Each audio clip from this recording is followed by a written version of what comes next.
A finales de octubre de 1899, un grupo de 6 cazadores yakutos partió hacia la cuenca alta del río Indigirka, una de las zonas más remotas y de difícil acceso de la cordillera de Verkhoyansk, donde, según los rumores de los ancianos locales, habitaban martas con una rara piel negra, más apreciada por los comerciantes que el oro.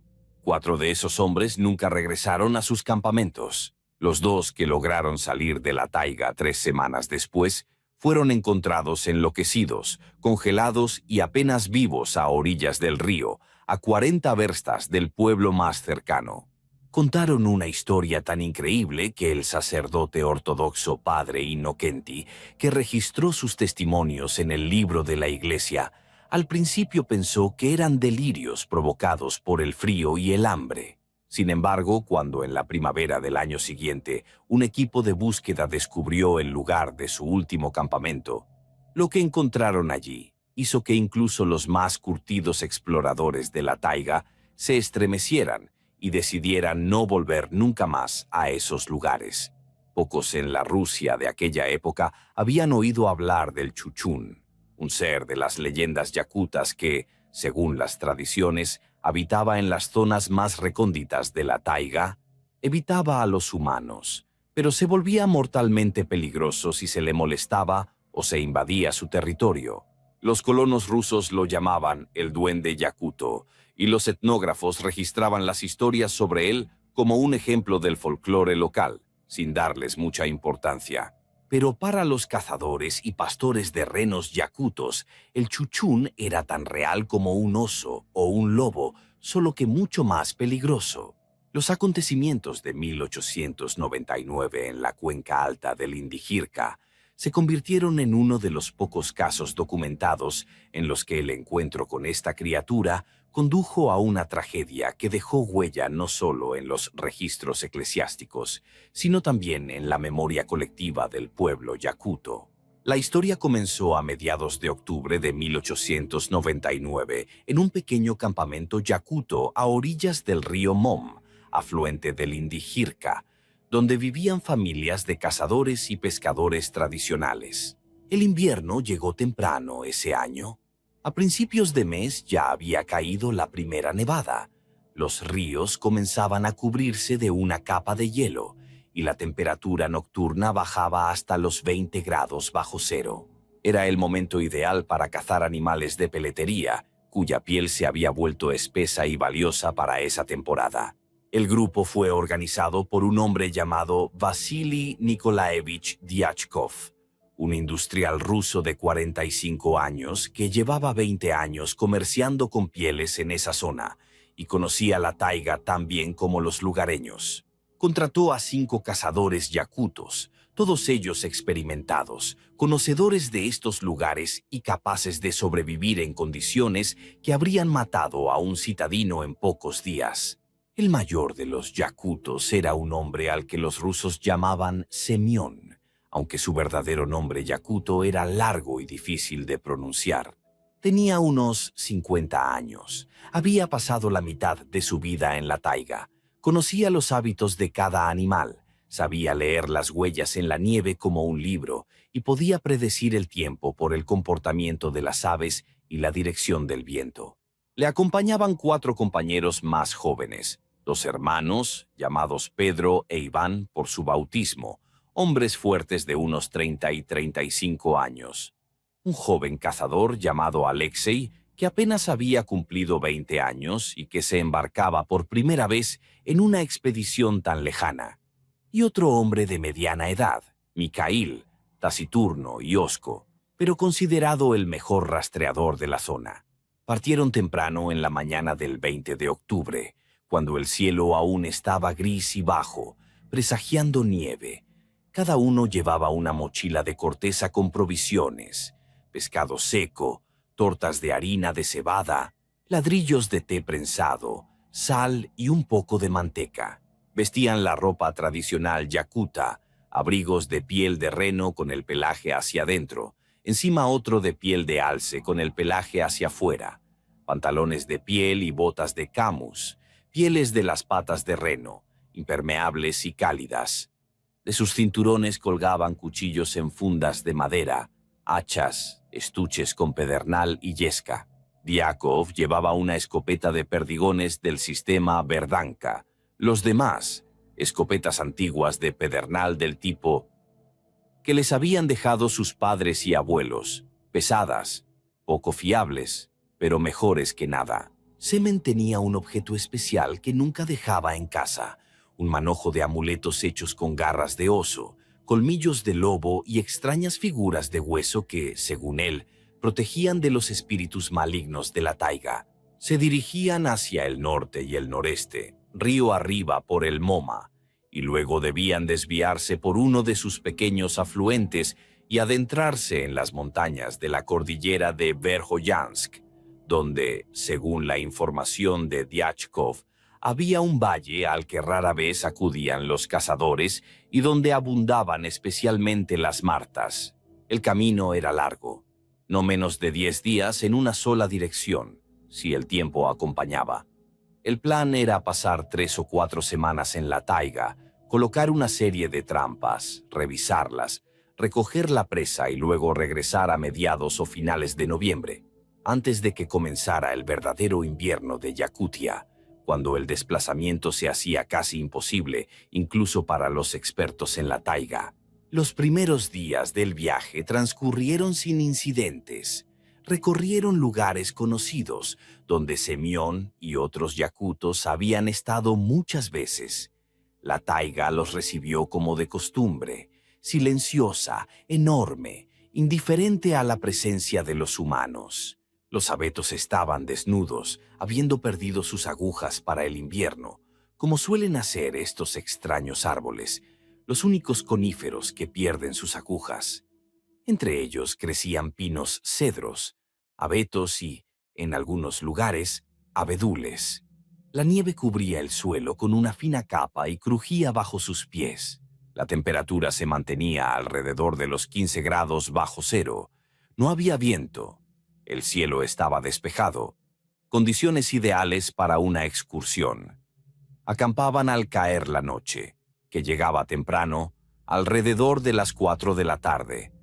Encendían una hoguera, derretían nieve para hacer té, comían pescado seco y tortas, dormían envueltos en pieles, acurrucados unos contra otros para darse calor.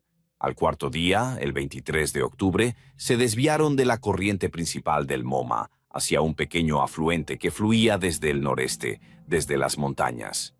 Aquí, Semión se volvió más cauteloso. Se detuvo varias veces, miró atentamente a su alrededor y escuchó el silencio de la taiga. Cuando Diashkov le preguntó qué le preocupaba, Semión respondió que nunca había estado en esos lugares, que algo no estaba bien allí, aunque no podía explicar qué era exactamente. Era solo una sensación, un instinto que se adquiere tras años de vida en la taiga. Diashkov no le dio importancia, no creía en los presentimientos, los consideraba supersticiones, y estaba demasiado entusiasmado con la perspectiva de una rica presa como para prestar atención a las inquietudes del yakuto. Subían por el valle del arroyo. El terreno se volvía más accidentado, las laderas más empinadas, los árboles más escasos. Aparecieron afloramientos rocosos, enormes cantos rodados cubiertos de líquenes. Aquí había más nieve, hasta las rodillas, y se hacía más difícil caminar. Al quinto día, el 24 de octubre, se encontraron con la primera señal extraña. Mikhail, que iba delante explorando el camino, se detuvo de repente y levantó la mano, indicando a los demás que se quedaran quietos. Cuando el grupo se acercó, señaló en silencio el suelo. Allí, en la nieve fresca, había una huella. Era la huella de un pie, pero no humano. Demasiado grande, unos 40 centímetros de largo, quizá más. 5 dedos, claramente visibles, con marcas de garras en los extremos. Profunda. El ser que la había dejado era pesado. Y lo más extraño, la forma era casi humana, pero con un talón más ancho y dedos más largos. Diashkov se agachó para examinar la huella. Llevaba muchos años cazando osos y había visto sus huellas cientos de veces. No era un oso. Las huellas de los osos son más redondas, los garras más largas, y ahora, a finales de octubre, todos los osos ya deberían estar en sus guaridas. Semyon se quedó a distancia, con el rostro impenetrable, pero con inquietud en los ojos. Continuaron su camino, pero el ambiente en el grupo había cambiado. Todos estaban más alerta, miraban atrás con más frecuencia, escuchaban los sonidos de la taiga. El joven Alexei caminaba más cerca de los demás. Su mano se acercaba de vez en cuando al cuchillo que llevaba en el cinturón. Los hermanos Peter e Ivan se miraban, pero no Dek. Después de varias horas de camino, encontraron una segunda huella, luego una tercera, y luego toda una cadena de huellas que discurría paralela a su ruta, a unos 100 metros a la derecha, a lo largo de la ladera de la montaña. Las huellas eran recientes, no tenían más de un día. A juzgar por sus pasos, la criatura caminaba sin prisa, deteniéndose de vez en cuando. Allí donde las huellas se acercaban, había hendiduras, como si se hubiera detenido para observar algo. La tarde del 24 de octubre acamparon en una pequeña hondonada protegida del viento por las rocas. Encendieron una gran hoguera, no para calentarse, sino para tener luz y sentirse seguros. Semyon sacó su manojo de amuletos, los colgó de las ramas alrededor del campamento y murmuró algo en yakuto, oraciones o conjuros. Diakov no lo entendió. Cuando terminó, el industrial le preguntó directamente qué eran esas huellas. Semyon guardó silencio durante un largo rato, mirando al fuego, y luego dijo una palabra en yakuto que Diakov no entendió. Mijail, que sabía mejor ruso, tradujo chuchuna. Diachkov había oído esa palabra antes, pero nunca le había dado importancia. Cuentos locales, cuentos para asustar a los niños, nada más. Pidió que le explicaran qué era eso. Semyon habló lentamente, buscando las palabras rusas adecuadas. Chuchuna es lo que vive en los lugares más recónditos de la taiga, donde no va la gente. Es grande, como un oso, pero camina sobre dos piernas, como un humano. Está cubierto de pelo oscuro, casi negro. Su cara se parece a la de un humano, pero es más grande, más aterradora, con pómulos salientes y mandíbula pesada. Es muy fuerte.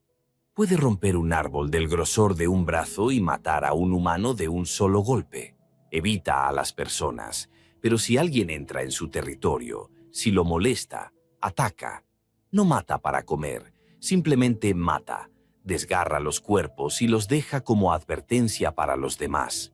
Diachkov escuchaba, tratando de no mostrar que las palabras del yakuto lo ponían nervioso.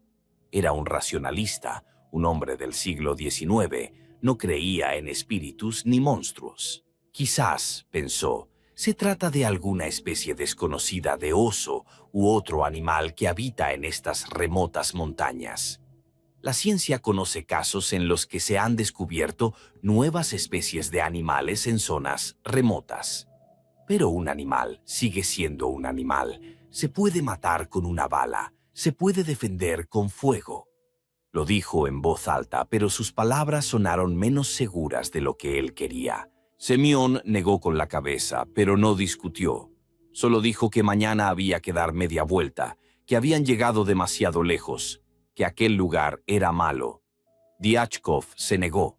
Ya habían recorrido más de la mitad del camino. Habían pasado 5 días y las provisiones de comida estaban calculadas para un tiempo determinado.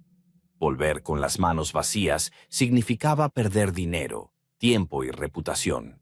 Además, eran 6. Estaban armados y tenían fuego. ¿Qué animal podía ser peligroso para un grupo así? Semyon no respondió, pero su rostro se volvió aún más sombrío. Los demás yakutos guardaron silencio, obedeciendo la decisión del industrial ruso que los había contratado y que era formalmente el jefe de la expedición. La noche transcurrió inquieta. Nadie durmió bien. Todos escuchaban los sonidos de la taiga. Varias veces se oyó un ruido extraño, lejano, sordo, parecido a un rugido o un aullido grave, pero no del todo. Venía de algún lugar del norte, de las profundidades de las montañas, y cada vez que se oía, todos en el campamento se quedaban quietos, escuchando. Diakov se convenció a sí mismo de que era el viento entre las rocas, o el grito de algún pájaro nocturno, o un eco distorsionado por las montañas. Pero le costaba estar seguro. En la mañana del 25 de octubre, continuaron hacia el noreste, subiendo por el valle. Nevaba desde temprano, era una nieve fina, seca y crujiente. La visibilidad era mala, no más de 30 o 40 metros. Caminaban en silencio, conservando sus fuerzas, respirando con dificultad en el aire frío. Al mediodía llegaron al lugar que, según los cálculos de Diashkov, debía ser su campamento base. Una pequeña meseta en la ladera de la montaña, protegida por rocas por 3 lados, con un pequeño bosquecillo de cedros donde podían refugiarse del viento y desde donde se abría una vista de los valles circundantes. Era el lugar ideal para colocar trampas en un radio de varios kilómetros. Comenzaron a preparar el campamento.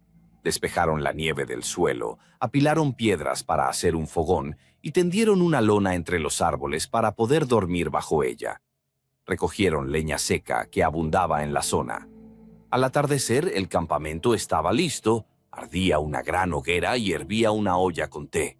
Se sentaron alrededor del fuego, comieron pescado seco, se calentaron y discutieron el plan para los días siguientes. Diakov estaba contento.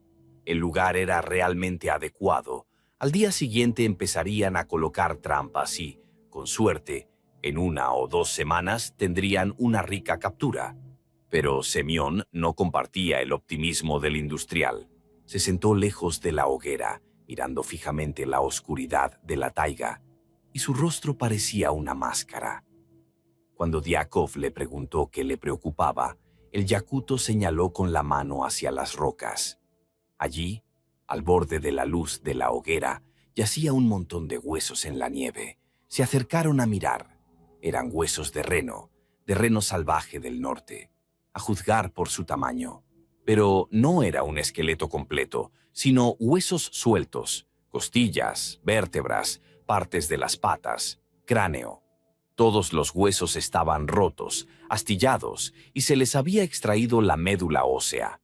Podría haber sido obra de lobos o de un oso, pero había algo extraño en ese montón de huesos. No yacían como los restos de una comida habitual de un depredador, sino que estaban esparcidos en una especie de círculo, como si hubieran sido colocados allí intencionadamente.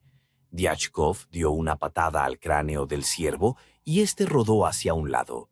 Dijo que era la presa vieja de algún animal, nada especial, y volvió a la hoguera. Pero los demás vieron cómo su mano apretaba involuntariamente el rifle con más fuerza. Semyon no lo siguió. Se quedó mirando los huesos, luego los rodeó lentamente, examinando atentamente el suelo. Cuando regresó a la hoguera, su rostro estaba pálido y le dijo a Diashkov que no podían quedarse allí, que debían marcharse inmediatamente, que ese lugar estaba marcado, que la bruja les había dado una señal. Estaban en su territorio. Diashkov se enfadó.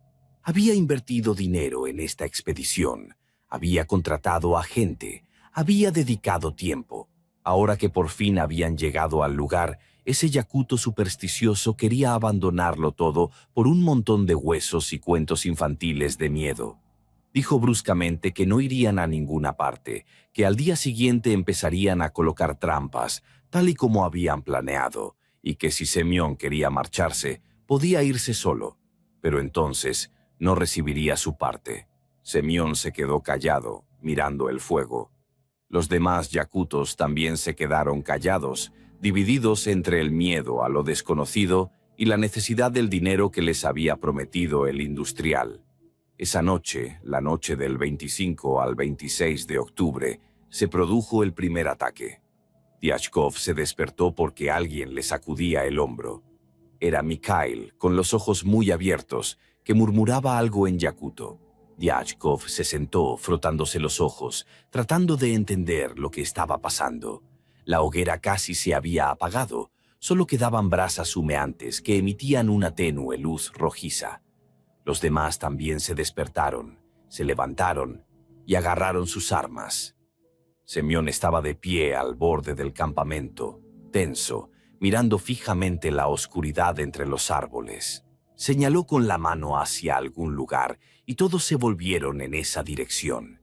Allí, en la oscuridad, a unos 50 o 60 metros del campamento, había algo grande, una silueta, apenas discernible en la tenue luz, alto, más alto que un hombre.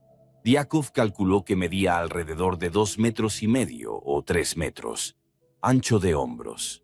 Estaba inmóvil y era imposible saber si los miraba o simplemente estaba allí parado. No se oía ningún sonido. Diakov agarró su rifle, lo levantó, apuntó, pero no disparó. Demasiada oscuridad, demasiada distancia, objetivo poco claro. Gritó fuerte tratando de ahuyentar a la bestia, si es que era una bestia. El grito sonó extraño en el silencio nocturno de la taiga. El eco rodó por las montañas y se apagó. La silueta no se movió. Semyon arrojó un puñado de ramas secas al fuego. Las llamas se encendieron e iluminaron el campamento y el espacio más cercano. La luz no llegaba hasta el lugar donde se encontraba la silueta, pero ahora se veía mejor. Seguía allí. Luego, lentamente, se giró y desapareció en la oscuridad entre los árboles. Sin crujir ramas, sin pasos, sin nada. Simplemente desapareció. Se quedaron mirando fijamente la oscuridad, pero no vieron nada más. Solo se oía el ruido del viento en las copas de los cedros y el lejano aullido de los lobos en algún lugar al oeste. Nadie durmió el resto de la noche. Se sentaron alrededor de la hoguera, que ahora mantenían viva echando leña constantemente. Las armas yacían a su lado, cargadas y con el gatillo amartillado. Varias veces les pareció ver un movimiento en la oscuridad, oír ruidos, pero nada concreto. La mañana amaneció gris y sombría, y la nieve no dejaba de caer. Cuando hubo suficiente luz para ver, Mikhail y uno de los hermanos, Piotr, fueron al lugar donde se había visto la silueta durante la noche. Regresaron 20 minutos después, callados y sombríos. Había huellas, las mismas huellas que habían visto antes, pero ahora frescas, dejadas hacía unas horas. A juzgar por las huellas, la criatura había permanecido allí durante mucho tiempo y luego se había marchado hacia el norte, hacia las montañas. Diachkov intentó ordenar sus pensamientos. Una parte de él aún no creía que se hubieran encontrado con algo desconocido. Tal vez fuera un oso, inusualmente grande, que aún no se había retirado a su guarida. Tal vez fuera un ermitaño, algún exiliado o fugitivo que vivía en la taiga, en estado salvaje. Había oído historias sobre personas así, pero ninguna de estas opciones explicaba el tamaño de las huellas, ni la absoluta silenciosidad de la criatura, ni el horror que había leído en los ojos de los yakutos, personas que habían crecido en la taiga y habían visto a todos sus animales. Semyon insistió de nuevo. Había que marcharse inmediatamente. Habían entrado donde no debían, habían perturbado lo que debía permanecer intacto. Cada minuto que pasaban allí, corrían peligro. Diachkov dudaba. Marcharse significaba admitir la derrota, perder el dinero invertido, volver con las manos vacías. Pero quedarse significaba arriesgar sus vidas y las de sus empleados. Miró a los yakutos, a sus rostros, y vio que ya habían tomado una decisión. Se marcharían, con él o sin él. Al final, Diachkov accedió. Recogerían el campamento y volverían a Moma, y de allí al campamento. La expedición había fracasado, lo cual era un golpe para su orgullo y su bolsillo, pero no era tan tonto como para ignorar el peligro evidente. Comenzaron a desmontar el campamento, a empaquetar sus cosas y a apagar la hoguera. Trabajaron rápido, en silencio, mirando a su alrededor. A mediodía estaban listos para partir. Se echaron las mochilas a la espalda, revisaron las armas y se dirigieron hacia el suroeste, siguiendo las huellas del día anterior que aún se veían en la nieve. Caminaban rápido, casi corriendo, cuando el terreno lo permitía. Semyon iba delante, marcando el ritmo, y los demás lo seguían. El joven Alexei iba el último, mirando constantemente hacia atrás. Diachkov iba en medio del grupo, respirando con dificultad, con su rifle a punto. La nieve seguía cayendo, espesa y pegajosa, cubriendo sus huellas. Después de varias horas de camino, cuando ya habían bajado al valle del arroyo, Alexei gritó. Todos se detuvieron y se dieron la vuelta. Él estaba de pie, señalando hacia atrás, hacia la ladera por la que habían venido. Allí, a lo lejos, había una silueta, la misma silueta que habían visto por la noche. Estaba de pie en la cima de un saliente rocoso, enorme, inmóvil, y parecía mirarlos. Diachkov levantó el rifle, pero Semyon le golpeó en la mano, bajando el cañón. No dispares, no lo enfades, simplemente sigue adelante. Continuaron, más rápido, casi corriendo. Cada pocos minutos alguien miraba hacia atrás. A veces se veía la silueta en algún saliente o entre los árboles, a veces desaparecía. Los seguía, no se acercaba, no se quedaba atrás, simplemente los seguía, manteniéndose a una distancia de unos 200 metros. Era peor que un ataque, era una persecución, lenta, metódica, y no había forma de escapar. Al atardecer del 26 de octubre, habían recorrido unos 20 kilómetros desde el campamento base y descendido a la parte más baja del valle, donde la taiga era más densa y los árboles más grandes. Empezaba a oscurecer y se vieron obligados a detenerse para encender un fuego y descansar un poco. Semyon eligió un lugar junto a un gran árbol caído donde podían apoyarse con la espalda contra el tronco y tener un espacio abierto delante. Encendieron una gran hoguera que consumía leña sin medida. Se sentaron, acurrucados unos contra otros, con las armas en las rodillas.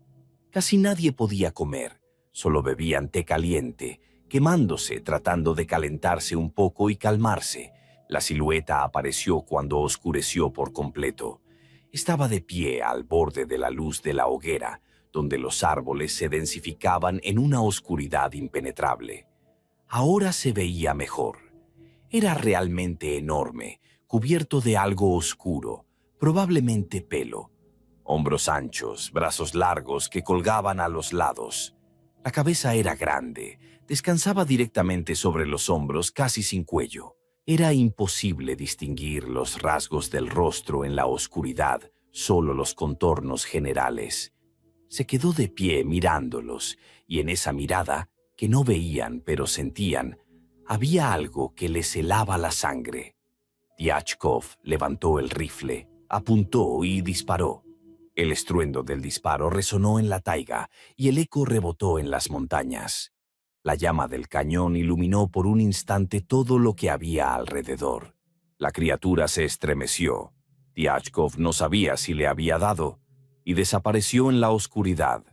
Esperaron, aguzando el oído. Silencio. Nada. Semyon se sentó, cubriéndose la cara con las manos, balanceándose de un lado a otro y murmurando algo. Los demás guardaban silencio, apretando sus armas. Media hora después comenzaron los ruidos. En algún lugar en la oscuridad, lejos del campamento, se oía el crujir de ramas rotas, tan fuerte como si alguien estuviera rompiendo árboles del grosor de un brazo. Luego, silencio. Luego, de nuevo crujidos, pero desde el otro lado. Luego, silencio otra vez. Luego, crujidos por un tercer lado. Estaban sentados en medio de esos sonidos, conscientes de que estaban rodeados, de que la criatura caminaba en círculos a su alrededor, mostrando su fuerza, asustándolos. Y funcionaba. El joven Alexei lloraba en silencio, apretando el cuchillo en su mano. Los hermanos Peter e Iván estaban sentados, apretujados uno contra el otro. Mikhail susurraba una oración, aunque nunca había sido especialmente religioso. Entonces llegó el olor. Un olor extraño y pesado, parecido al olor de un animal, pero no del todo. Algo animal, almizclado, con un toque de podredumbre. Llegaba en oleadas cuando el viento cambiaba de dirección, y cada vez que se intensificaba, alguien del grupo comenzaba a ahogarse y se tapaba la nariz con la mano. Diachkov sintió que le subían las náuseas. Era el olor de algo grande, carnívoro, algo que vivía y cazaba en esta taiga, ajeno a las leyes humanas. La noche duró una eternidad. Los sonidos continuaban con diferente intensidad. El crujir de las ramas, el susurro de los pasos sobre la nieve. Una vez un rugido fuerte, parecido al de un oso, pero más profundo, más sordo, que hizo que todos saltaran y se apretujaran en un grupo aún más compacto. No dormían, no podían dormir, solo se sentaban, mirando a la oscuridad, al fuego, unos a otros, y esperaban el amanecer. La hoguera ardía con fuerza, la leña se estaba acabando. Mikhail e Ivan se arrastraban a lo lejos, recogiendo más madera caída, pero sin alejarse mucho de la luz. Al amanecer, los sonidos cesaron. El olor se disipó. Cuando se hizo de día, inspeccionaron los alrededores del campamento. A unos 30 o 40 metros de la hoguera, la taiga parecía como si hubiera pasado un huracán. Los árboles estaban rotos, arrancados de raíz. Los troncos de 20 centímetros de grosor estaban partidos como ramas. La corteza estaba arrancada, las ramas esparcidas. La tierra estaba arañada, la nieve mezclada con barro. Y huellas, decenas de huellas, huellas enormes, en círculos alrededor de su campamento. La criatura había estado caminando a su alrededor toda la noche, rompiendo árboles, demostrando su fuerza, manteniéndolos sitiados por el miedo. Diachkov se quedó de pie, mirando ese panorama de destrucción, y por primera vez en toda la expedición sintió un miedo real, paralizante, un miedo primitivo ante algo más grande, más fuerte y más peligroso que él. Semyon se acercó a él, lo miró a los ojos y le dijo simplemente: «Hay que huir, ahora mismo, sin parar. Huir mientras descansa, mientras hay luz. Si se quedan una noche más, atacará y todos morirán». Dejaron casi todas sus cosas. Solo se llevaron las armas, los cuchillos y un poco de comida. El resto lo dejaron junto a la hoguera y echaron a correr. No caminaron, sino que corrieron, tanto como les permitieron sus fuerzas y la nieve profunda. Corrieron hacia el suroeste, bajando por el valle del arroyo, hacia Moma, hacia el campamento, hacia la gente, hacia la salvación. Corrieron todo el día 27 de octubre, deteniéndose solo unos minutos para beber agua del arroyo o recuperar el aliento. Semyon marcaba el ritmo, implacable, agotador. El joven Alexei se quedaba atrás, jadeando, y tenían que sostenerlo por los brazos y arrastrarlo.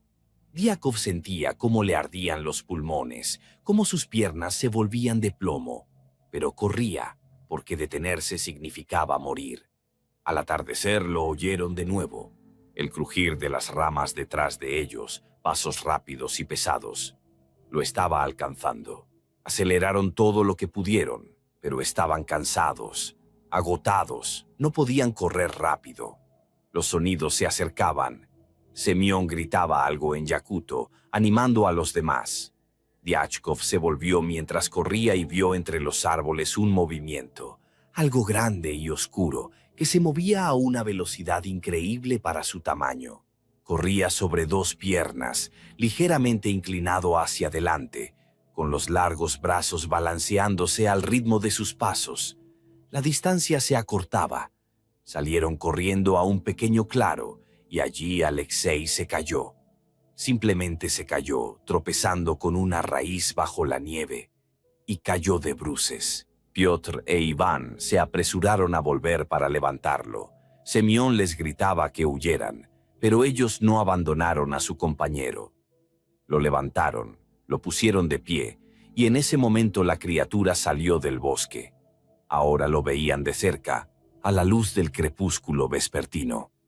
Era enorme, medía 3 metros o más. Estaba cubierto de un pelaje espeso de color marrón oscuro, en algunos lugares enmarañado. Tenía los hombros anchos y los brazos largos, que le llegaban hasta las rodillas. Las piernas eran más cortas que las de un humano, proporcionalmente, y estaban dobladas por las rodillas. La cabeza era maciza, con la frente baja, arcos superciliares prominentes y ojos profundos que brillaban en la penumbra, oscuros, casi negros. La nariz era ancha y plana. La boca era grande y, cuando la criatura la abrió mostrando los dientes, vieron unos colmillos enormes, amarillentos y afilados. El olor que desprendía era tan fuerte que Diákov se tambaleó y casi perdió el conocimiento. La criatura los miraba, y había algo en esa mirada que hizo comprender a Diákov que no se trataba de un animal que actuaba por instinto.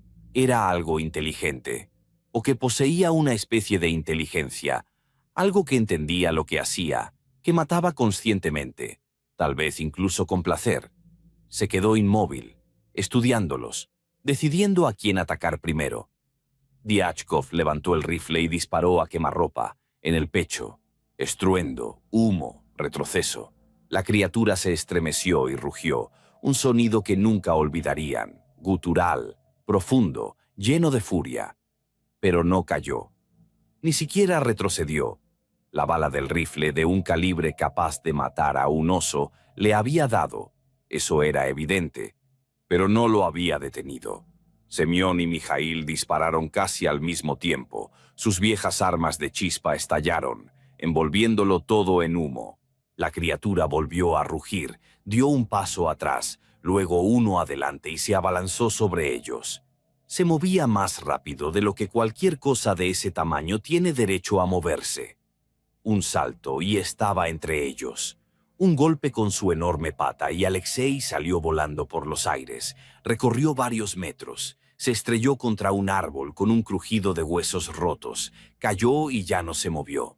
Peter intentó apuñalarlo, pero la criatura lo agarró del brazo, tiró de él y se oyó un horrible sonido de tejidos desgarrados y crujidos. Piotr gritó, un grito agudo, inhumano, y... La criatura lo lanzó a un lado, hacia su hermano que intentaba huir. Iván no tuvo tiempo. Un golpe por la espalda y cayó de cara en la nieve, sin volver a levantarse. Diákov, Semión y Mijaíl huyeron. Simplemente huyeron, sin mirar atrás, abandonándolo todo, con un único pensamiento: escapar, sobrevivir.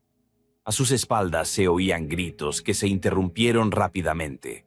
Luego sonidos imposibles de describir, crujidos, estallidos, gruñidos.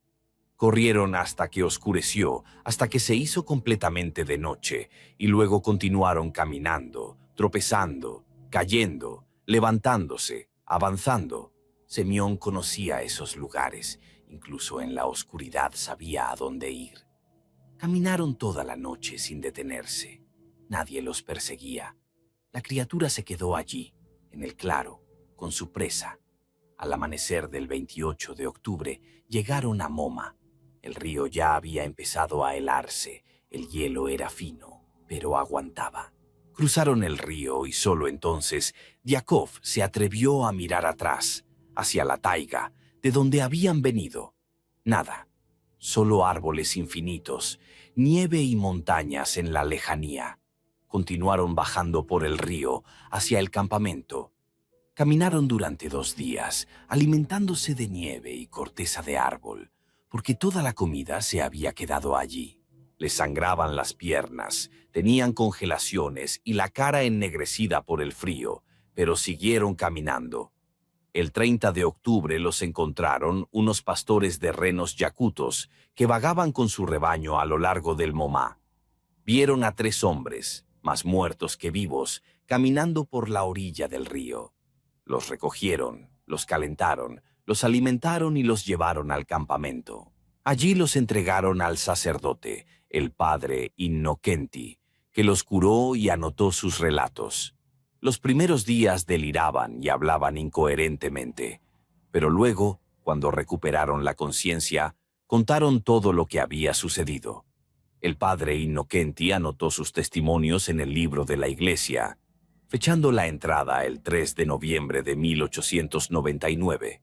Señaló que, en su opinión, los hombres habían sufrido un fuerte shock, posiblemente alucinaciones por el frío y el miedo, pero que sus heridas, congelaciones y estado de agotamiento extremo y terror eran absolutamente reales.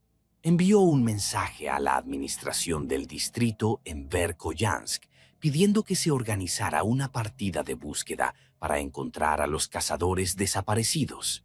Pero ese año el invierno llegó temprano y fue muy duro.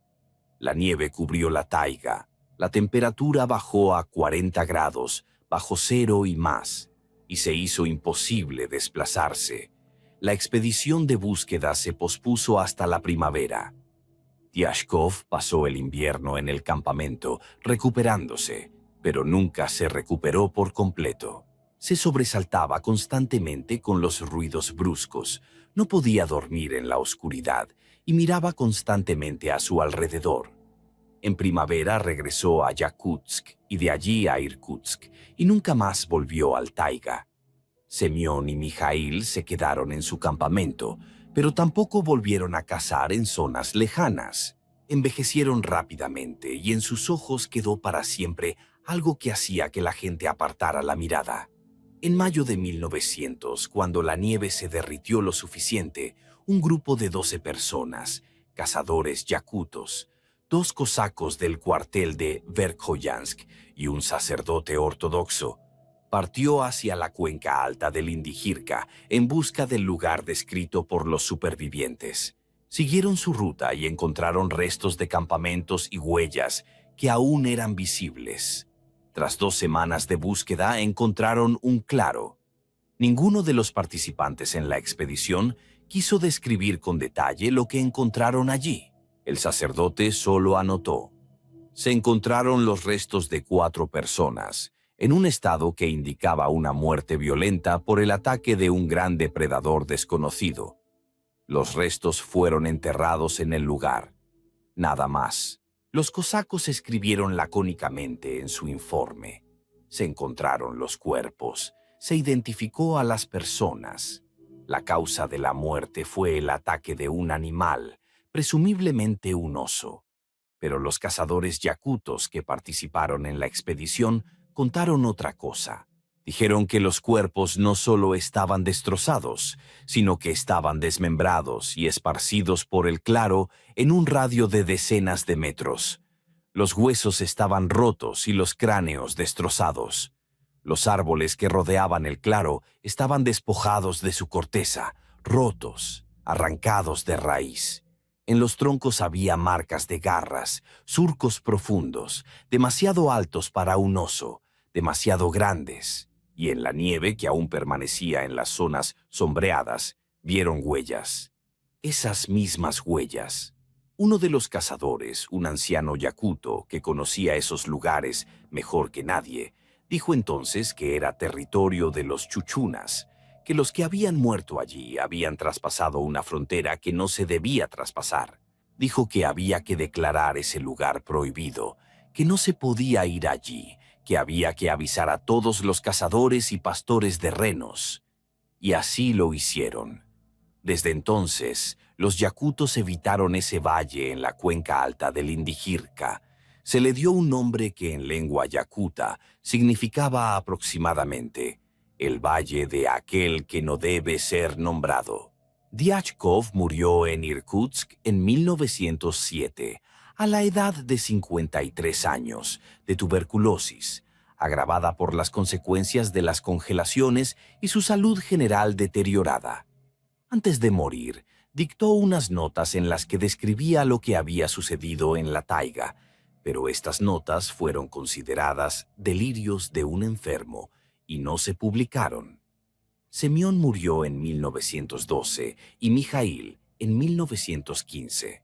Ninguno de los dos reveló hasta el final de sus vidas los detalles de lo que vieron en el claro, limitándose a palabras generales y advertencias a los jóvenes cazadores para que no fueran a esos lugares. La historia de la desaparición de los cazadores en la cuenca alta del Indigirka quedó registrada en los libros de la Iglesia, en los documentos administrativos del distrito de Verkhoyansk y en las tradiciones orales de los yakutos. Con el paso de los años se le añadieron detalles adicionales, algunos de los cuales probablemente fueran exageraciones o inventos. Pero los hechos principales permanecieron inalterables. 6 personas se adentraron en la taiga, 2 regresaron y 4 murieron en circunstancias que no podían explicarse como el ataque de un animal común. Después de la Revolución de 1917 y durante la época soviética, se hicieron intentos para estudiar científicamente el fenómeno del chuchún. Varias expediciones fueron a zonas remotas de Yakutia, buscaron rastros, entrevistaron a los lugareños y recopilaron testimonios. Algunos encontraron huellas, otros informaron de avistamientos de un gran ser humanoide, pero ninguna expedición pudo presentar pruebas irrefutables. La ciencia oficial soviética explicaba el chuchún como un vestigio de antiguas creencias, una mezcla de miedo a la taiga y una identificación errónea de encuentros con osos u otros animales.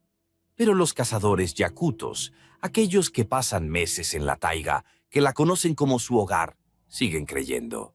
Hablan de lugares a los que no se acercan, de valles y montañas que permanecen intactos, porque allí vive algo más antiguo que el hombre, algo que estaba allí antes que los humanos y que seguirá estando después. Dicen que la taiga es enorme, que hay zonas en las que nunca ha pisado el hombre, donde las leyes de la civilización no se aplican, donde la supervivencia depende del respeto a fuerzas que no comprendemos ni controlamos. Los acontecimientos de 1899 en la cuenca alta del Indigirka sirven para recordarlo, para recordar que hay fronteras que no deben cruzarse, lugares a los que no debe irse, secretos que es mejor dejar sin revelar.